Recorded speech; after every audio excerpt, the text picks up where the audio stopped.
So I just got back from an epic trip in a remote area of British Columbia to test out some emergency features on the iPhone and Apple Watch. And here are some things that I learned that might just save your life. I do want to start off the video by saying that Apple did not pay me to endorse this video or anything like that. I am strictly just coming from like an honest review and opinion of the features that I learned on this trip. So yeah, I just kind of want to get that out of the way first. So I'm going to go through what I found were like great features, pros to the Apple Watch and iPhone. And I'm also gonna kind of go over a couple things that I found that were kind of cons or annoying, or things that I feel like Apple can improve on in the future. So hypothetically, if you were to hurt yourself off grid and you need to contact emergency services, you can actually do that on the iPhone, which is super cool, which in itself is amazing. I feel like when I'm backpacking or hiking, I always carry a satellite phone on me.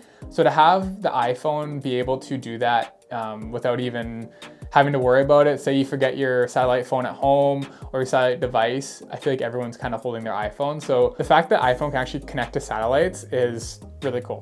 The satellite capabilities on the iPhone have actually been around since the iPhone 14. So you don't even have to get the Pro models to get this feature. It is covered throughout the lineup, and they're gonna continue to offer this going forward. I will also add that the satellite feature is great, but it is only free for the first 2 years after purchasing an iPhone 14 or newer.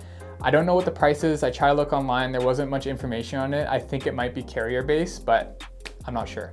So fall detection's actually been around since the Apple Watch Series 4. So it's actually been around for a while, but they have been improving it every year in every generation of the Apple Watch. So on this trip, we got to learn more about the fall detection features, and we got to hear about some real stories that have actually like saved people's lives, which was actually very touching and like kind of crazy to think that, you know, the little device on your wrist can, you know, potentially save your life. And right after hearing these stories, I instantly went to my watch and made sure that the fall detection was enabled. So what is fall detection? It's pretty much exactly what it sounds like. It will determine if you take a hard fall, and it will instantly tap you on your wrist once you fall to see if you're okay. And if you actually are immobile for more than a minute, it will actually instantly call emergency services, counting down from 30, which I didn't know. So it was kind of cool to learn this with the Apple team. And as it's counting down from 30, you'll also hear a siren coming from the watch, so that if there's anyone around you and you're unconscious, other people can actually hear this sound. Because once your watch sends emergency help, it will be able to, one, give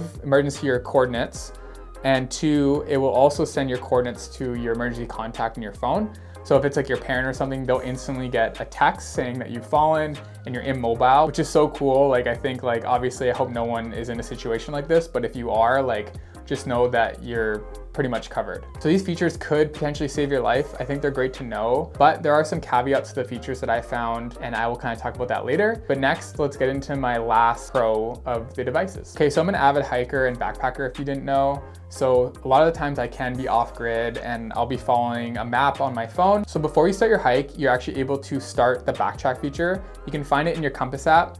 Yes, I know there is a compass app on the Apple Watch, which I had no idea. I literally just found out after this event, but there is some great features in there. And the one that I'm talking about right now is backtrack. So before you start a hike, you click the backtrack. It's like two little hiking little feet.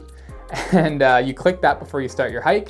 And then once you're hiking, it will actually track you as you're going. And if you were to go off trail or kind of get a little lost, you click the backtrack feature and it would actually enable you to re-track your steps, which is, you know, really cool to have. And it's very visual on the watch. So it'll actually point in the direction you need to go, and it'll kind of tap you on your wrist to tell you that you're going the wrong way, which I found super useful. And I am really excited to try it out this summer, as hiking is just around the corner. So, okay, so now that I've talked about all these incredible little features that I learned on this trip, I do want to kind of talk about the caveats and maybe some things that they can improve on going forward. You know, nothing's perfect. So like, obviously there's some things that I found that were challenging, or other people around me who are at the event also kind of struggled with. So I want to go through a couple things that I found that were kind of cons. Maybe I'm just getting a little old, and this is just my personal opinion on it, but I felt the compass app was a little confusing at first. We were directed to add a waypoint to a location that we were heading to,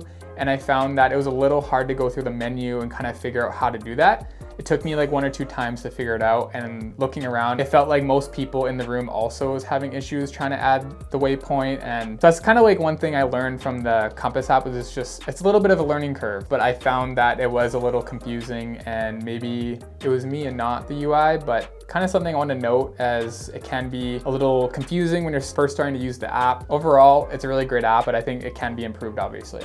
So I kind of mentioned this earlier about some minor caveats I had with the emergency features. I would say they're very small and it wouldn't be Apple can't do in the future. It's just right now with the product, the phone is only capable of the satellite capabilities. So if you go off grid and you have your watch with you and you're not your phone, you can't make calls, obviously. Unless you have a cellular connection, you can make calls if you have a cellular version of the watch. But I thought I should kind of mention that, as it's not really clear sometimes with the emergency features, especially if you have fall detect on and you fall and you're off grid. It's not going to make those emergency calls, unfortunately, but I really hope that Apple can implement the satellite features on the watch. Definitely the Ultra series, as I feel like that's more catered to hikers and backpackers and people who are off grid or outdoors a lot. So I hope to see the satellite features just on the watch. But one tip though, if you were off grid and you hurt yourself and there's potentially someone nearby, you can turn on the siren, which is super loud, and you can use that anytime. It's just as easy as like holding the side of the buttons and you'll see siren come up, and it's super loud. Overall, the emergency features on the Apple Watch and iPhone are incredible. I think they're super useful. They're not really meant to replace satellite devices, but you know, if you're in a sticky situation and for some reason you forget your satellite phone or satellite device, at least you know that like most of the time you are carrying your phone on you. Having the extra safety blanket is huge. I hope you don't have to use these features ever, but it's always good to know, and I'm very happy to have gone on this trip with Apple and learned a lot more about their features. But if you made it this far, I really appreciate you guys, as your watch time really helps grow the channel. If you guys want to start a conversation in the comments, if we can talk about different features in the iPhone, then just comment down below. And yeah, thank you so much, and I will see you in the next video. Oh, also before I go, this whole video was shot on iPhone. Pretty cool, right?